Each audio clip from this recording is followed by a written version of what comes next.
స్పష్టంగా నాకు ఒక 2 నిమిషాలు కేటాయించి 2 నిమిషాలలో మీకు తెలిసిన దోషిని చెప్పండి. నీటి వాటాకి సంబంధించి ఇప్పటి వరకు అయితే బనకాచెర్ల ప్రాజెక్టుకు సంబంధించి ఏ ఒక్కరు కూడా సహకరించట్లేదు. ఇటు బీజేపీలో ఉన్నటువంటి కేంద్ర మంత్రులు ఇద్దరున్నా కానీ వారు మాకు సహకరించట్లేదు అనేది మాట్లాడుతున్నారు. వాటాల గురించో దాని గురించో కాకుండా సహకరించట్లేదు. ఎందుకు సహకరించారు? తెలంగాణలో వాళ్ళు కూడా ఇక్కడ గెలిచి కేంద్రంలో మంత్రులైన వ్యక్తులే అనేది ఆరోపణ. దాని మీద ఏమంటారు సార్? ఇప్పుడు నేను మాట్లాడేటప్పుడు మధ్యలో ఆయన ఎవరు మాట్లాడరు మీరు కంక్లూడ్ చేయండి. నేను ఏమంటున్నానంటే ఇప్పటి వరకు ప్రాజెక్టు పిఎఫ్ఆర్ పంపించారు. పిఎఫ్ఆర్ పంపించిన దాన్ని కేంద్ర ప్రభుత్వము ఇటీవల కోల్ మినిస్టర్ కిషన్ రెడ్డి గారు ఓపెన్ స్టేట్మెంట్ ఇచ్చారు.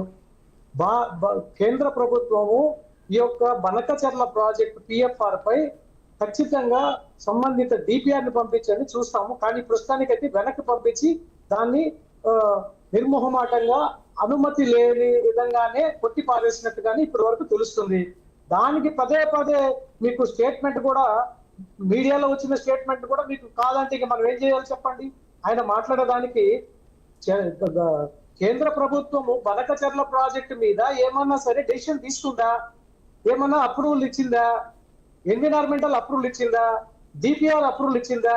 ఇప్పటి వరకు ఆంధ్రప్రదేశ్ ప్రభుత్వం సబ్మిట్ చేసినటువంటి పిఎఫ్ఆర్ ని వెనక్కి పంపించింది.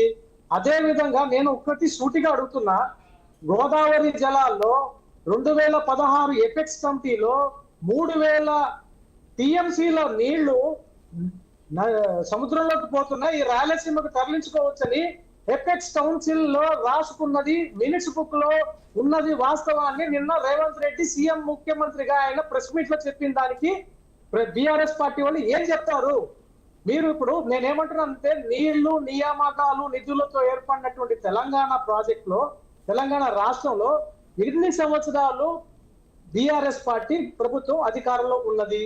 కృష్ణాలో వాటా ప్రకారంగా 299 టీఎంసీలు చాలు అన్నది ఎవరు? ఇవన్నీ కూడా బయటికి తీస్తున్నారు. దానికి సంబంధించి అవి తీస్తే నీటి వాటాలు ఇన్నున్నాయి.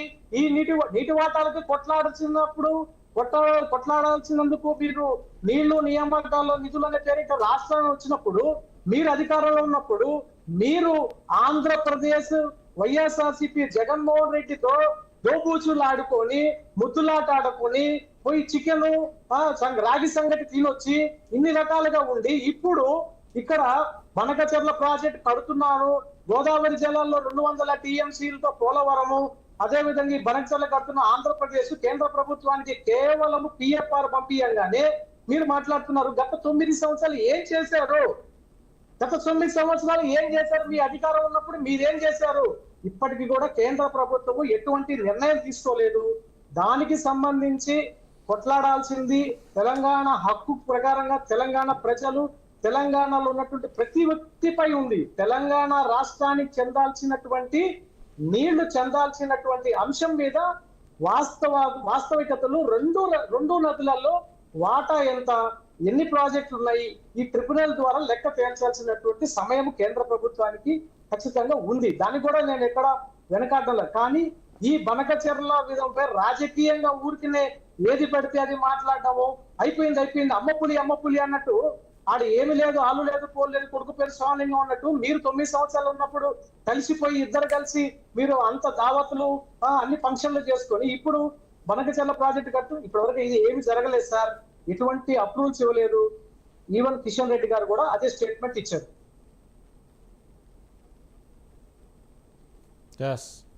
ఇప్పుడు ఏదైతే రామచంద్ర గౌడ్ గారు మీ దగ్గర ఉన్నది బుక్ చదవకుండా మీకున్నది చెప్పండి స్పష్టంగా. మేము అడుగుతున్నది ఏంటంటే తెలంగాణ రాష్ట్రము నిధుల కోసానికి, నియామకాల కోసానికి, నీళ్ళ కోసానికి ఉద్యమం వచ్చింది. తెలంగాణ ప్రభుత్వం కొట్లాడింది నీళ్లు నిధులు నియామకాల గురించే. కానీ ఇప్పుడు ఏదైతే ఉన్న government Telangana government CM Revanth Reddy ఇక్కడ తాకట్టు పెట్టారు గత ప్రభుత్వం సీఎం ఆంధ్రప్రదేశ్కు బనకచెర్లను. ఇప్పుడు ఉన్నటువంటి కేంద్ర ప్రభుత్వంలో ఉన్నటువంటి ఇద్దరు మంత్రులు కూడా ఇక్కడ మాకు సహకరించట్లేదు కొట్లాడుతుంటే అంటున్నారు. దానిపైన నిజం ఎంత అబద్ధం ఎంత ఇది చెప్పండి.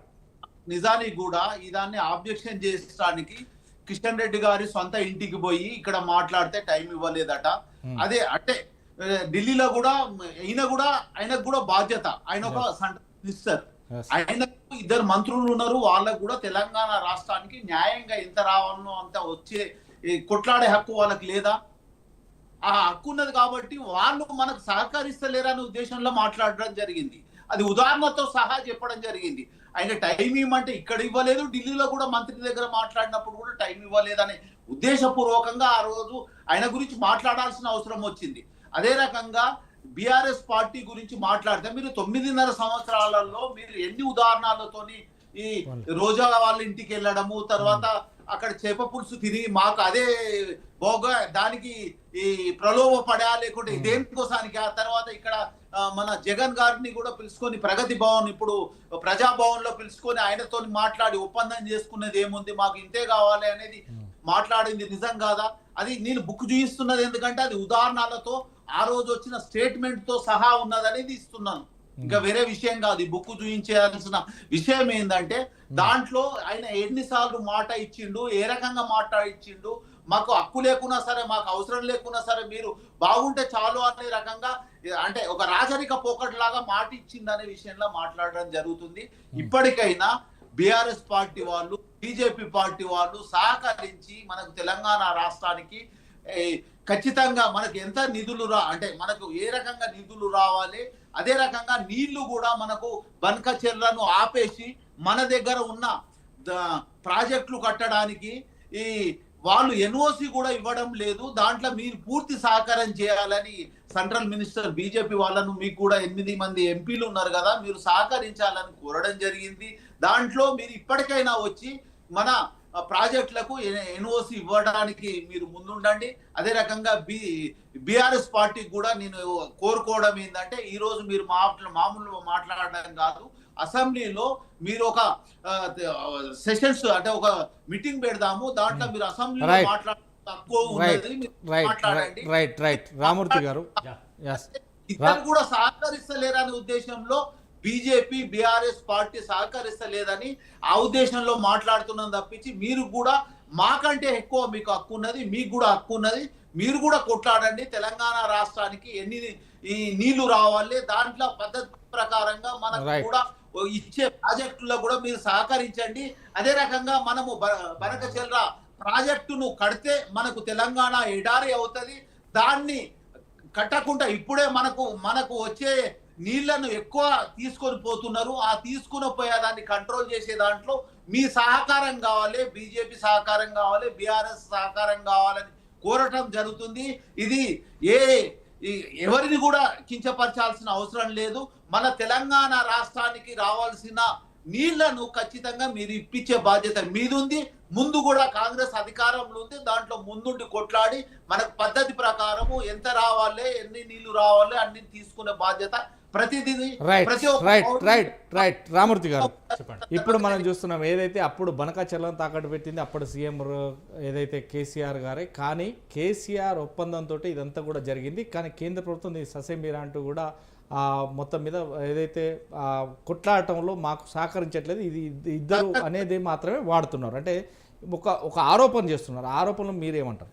అసలు బనకచెర్ల అన్న వర్డ్ ఎప్పుడు వచ్చిందండి? 23-24 మా ప్రభుత్వం పోయిన తర్వాత. అంతవరకు బనకచెర్ల అన్న మాటే లేదు. ఎందుకంటే మేము అపెక్స్ కౌన్సిల్లో కూడా మీటింగ్ ఏదైతే గోదావరి మిగులు జలాల గురించి 3000 టీఎంసీల నీళ్లు ఏదైతే సముద్రంలోకి పోతున్నాయి అనేది ఫస్ట్గా చెప్పింది కేసీఆర్ గారు. ఆ నీళ్లను మనం వాడుకోవాలని చెప్పిండు.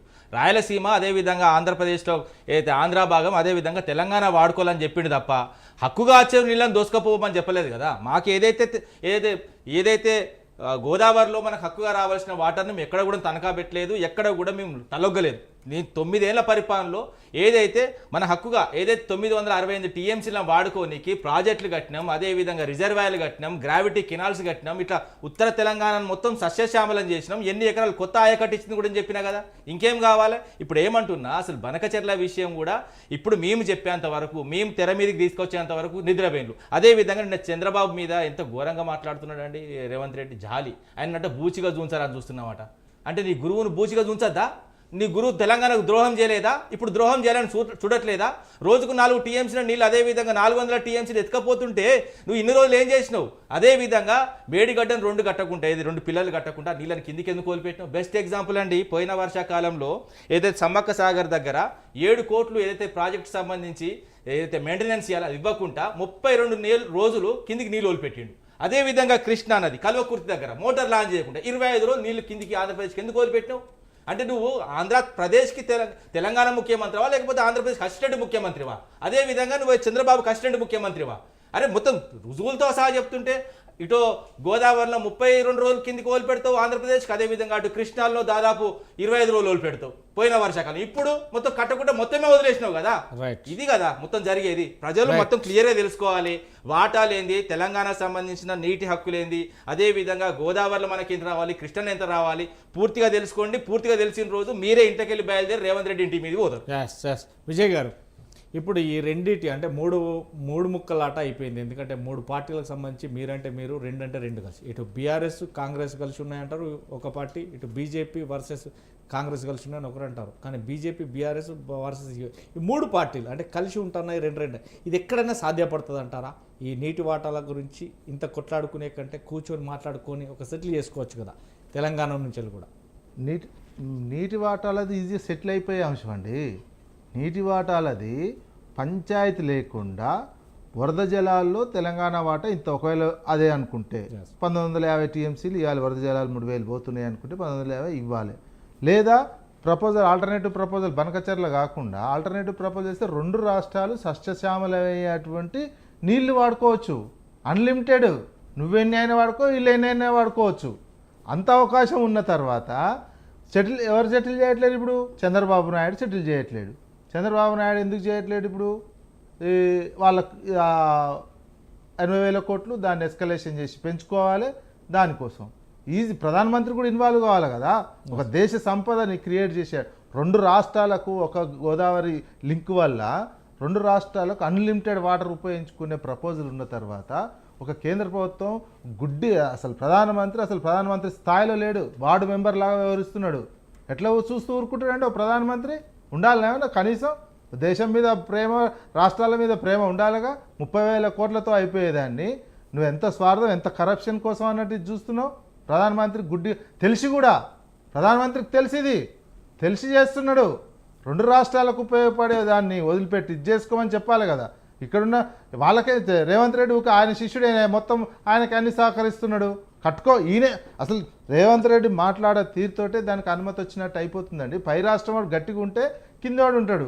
నువ్వు ధవళేశ్వరం నుంచి అన్న తీసుకోవాలని చెప్పాలి, లేదా ఈ ప్రపోజల్ పెట్టాలి.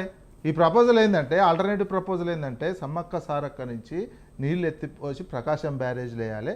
ప్రకాశం బ్యారేజ్ నుంచి నాగార్జున పులిచింతల నుంచి టైల్ ప్యాంట్ నాగార్జున శ్రీశైలంలో వేస్తే ఎంత కరువు కృష్ణాలో వరద వచ్చినప్పుడు వాడుకోవచ్చు, కృష్ణాలో వరద లేనప్పుడు ఈ గోదావరి నీళ్ళు ఎత్తిపోసుకొని 2 రాష్ట్రాలు 3000 టీఎంసీలు ఉన్నటువంటి దాంట్లో 2 రాష్ట్రాలు ఇష్టం ఉన్నట్టు వాడుకోవచ్చు. అది 30,000 కోట్లతో అయిపోయే ప్రాజెక్టును తీసుకుపోయి చేసి మొత్తం సెటిల్ ఈజీగా ఇల్లు రాజకీయ స్వార్థం కోసము చంద్రబాబు నాయుడు పెట్టిన ప్రపోజల్ని ఓకే చేయడం కోసం రేవంత్ రెడ్డి ఇంత రాద్ధాంతం చేస్తున్నాడు తప్ప అది ఈజీగా సెటిల్ అయిపోయే అంశం.